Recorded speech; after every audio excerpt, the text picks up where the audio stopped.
नमोकार चलो अभिनव तीरथ नमोकार चलो अभिनव तीरथ नमोकार चलो। धर्म स्नेही महानुभाव, आचार्य श्री देवनंदी गुरुदेव का नाम ही देवनंदी ही देवों की याद दिलाता है। देवनंदी नाम ही देवों की याद दिलाता है। जिनके बोलने में बोलती सरस्वती माता है, जिनके बोलने में बोलती सरस्वती माता है। नमोकार तीर्थ के निर्माता, इनका इतिहास निराला है। ये आचार्य देवनंदी के चरणों में स्वयं मस्तक झुक जाता है, स्वयं मस्तक झुक जाता है। पूज्य गुरुदेव का हृदय से अभिनंदन। जिनके चरणों से यहाँ की माटी बन गई चंदन, जिनके चरणों से यहाँ की माटी बन गई चंदन। नमोकार तीर्थ व चैतन्य तीर्थों के निर्माता, नमोकार तीर्थ व चैतन्य तीर्थों के निर्माता ऐसे राष्ट्र संत महासंत के चरणों में सत्सत वंदन, सत्सत वंदन। धर्म स्नेही महानुभाव, आप देख रहे हैं कि ये माटी कैसी थी, ये क्षेत्र कैसा था। मैं जब पहली बार आचार्य श्री के दर्शन के लिए आई थी तो यहाँ पूरी लाल लाल मिट्टी नज़र आ रही थी। और ये प्रज्ञा श्री माता जी को गुरुदेव ने भेजा कि माता जी को बताओ यहाँ क्या क्या बनना है। तो मुझे उस समय कल्पना नहीं थी कि इतना बड़ा ये तीर्थ ऐसा बनेगा। मैंने सुन लिया और सोचा कि लाल मिट्टी है, बहुत परिश्रम लेगी। और वास्तव में बहुत परिश्रम किया है गुरुदेव ने। खुद पत्थरों में रहकर तीर्थ बनाया है, खुद पत्थरों में रहकर तीर्थ बनाया है। खुद ना खाया सबको आज खिलाया है, खुद ना खाया सबको आज खिलाया है। कोई भी संत भक्त यहाँ से कहीं ना जाए, कोई भी संत भक्त यहाँ से ना जाए। और सभी जब भी यहाँ आए सबको वात्सल्य से गले लगाया है, सबको बड़े वात्सल्य से गले लगाया है। गुरुदेव की ये माया है, गुरुदेव का ये वात्सल्य है कि जो भी आता है उसे बड़े प्रेम से गले लगाते हैं। गुरुदेव ने बहुत परिश्रम की बूंदों से, बहुत श्रम से ये तीर्थ बनाया है। आज भले हम पंचकल्याणक में देखेंगे बड़ी बड़ी इमारतें, बड़ी बड़ी मूर्तियाँ, लेकिन इन सब को कैसे जोड़ा होगा। एक मूर्ति बनाने में तो हमारे पसीना आ जाता है और एक घर बनाने में कई साल पूरी ज़िंदगी गुजर जाती है।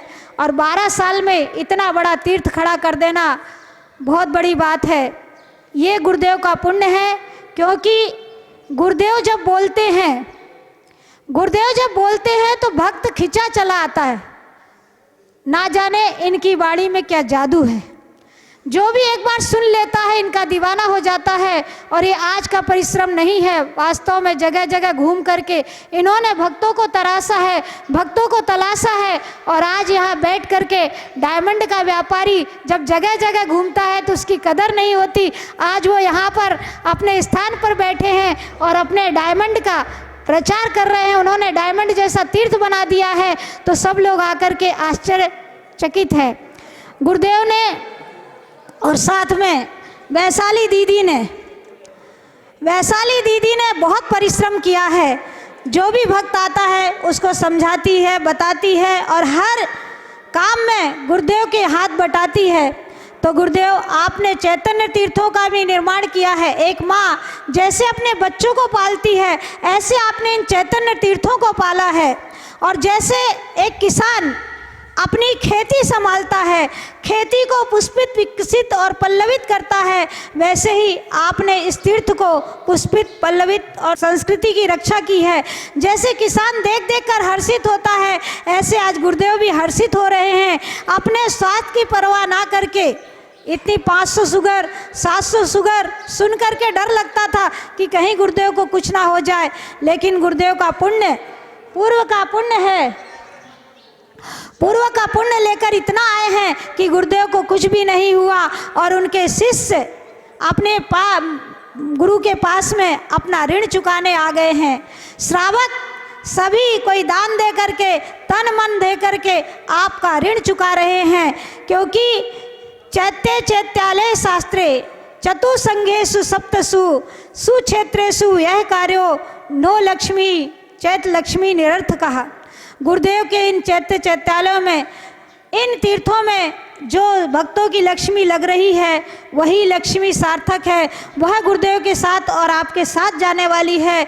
आप यहाँ के पहले राजा महाराजा रहे होंगे और ये जितने आपके शिष्य हैं ये सब आपके बच्चे रहे होंगे, और ये जितनी जनता आपकी है, ये जितने ट्रस्टी हैं सब मंत्री संतरी रहे होंगे, और जितनी जनता है आपकी पब्लिक रही होगी। इसलिए आपने यहाँ करके तीर्थ बनाया है, और इस तीर्थ को बना करके आपने इस जनता पर बहुत बड़ा उपकार किया है, क्योंकि आपने साइंस का सदुपयोग किया है, आपने मीडिया का सदुपयोग किया है, आपने दान का सदुपयोग किया है, और मीडिया के माध्यम से प्राचीनता में नवीनता लाने का प्रयास किया है। तो हम सभी ये भावना भाते हैं कि गुरुदेव आपका ये उपकार जनता पर है, और आपके उपकार को हम सदैव सतत ये युग याद रहेगा कि इतना सुंदर समोसरण, इतनी सुंदर कृति, इतनी और बोलने वाली क्या क्या बातें हैं, बहुत सारी चीज़ें हैं जो गुरुदेव ने बनाई है। यहाँ पर आयुर्वेदिक शाला बना रहे हैं, और ये मूर्तियाँ हमें सब बताएगी कि क्या जैन धर्म है, व्हाट इज़ जैनिज़्म, और what is right, what is religion. Religion is path of peace and happiness. यहाँ आकर के जब भक्त आनंदित होगा, देखते ही प्रतिमाओं को खुश हो जाएगा, बस इसी का नाम धर्म है। आनंद मुझे धर्म में जिस क्षण भी मिलेगा, जिस क्षण भी उस थोड़ा सा भी आनंद मिल गया, बस उसी का नाम धर्म है। एक विशाल पत्थर आया, बैंगलोर से यहाँ लाया गया। 164 टायरों वाले ट्रेलर पर लंबा और कठिन सफर तय कर आया। उससे तराशी दिव्य प्रतिमा 51 फीट ऊंचा इसका आकार। अरिहंत परमेष्ठी की ये भव्य मूर्ति देखे जो हो जाए निहार। आचार्य श्री देवनंदी जी महाराज के मार्गदर्शन में ये सपना हुआ साकार, और अब गर्व और कृतज्ञता के साथ हम प्रकट करते हैं इस दिव्य प्रतिमा के दातार, पुणे के सुप्रसिद्ध उद्योगपति माननीय श्री प्रीतम जी पड़सदेवकर, जिनकी श्रद्धा ने पत्थर को परमात्मा बना दिया। उनको हृदय से नमन हमारा।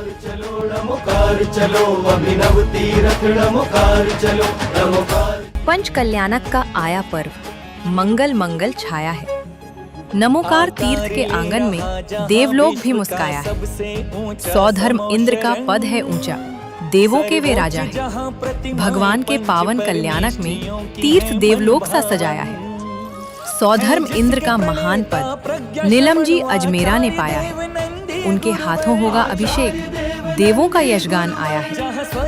नमोकार तीर्थ के संस्थापक अध्यक्ष, संघपति एवं सुप्रसिद्ध उद्योगपति श्रीमान नीलम जी अजमेरा एवं धर्मपत्नी कीर्ति जी अजमेरा विभूषित करेंगे सौधर्म इंद्र का महान पद।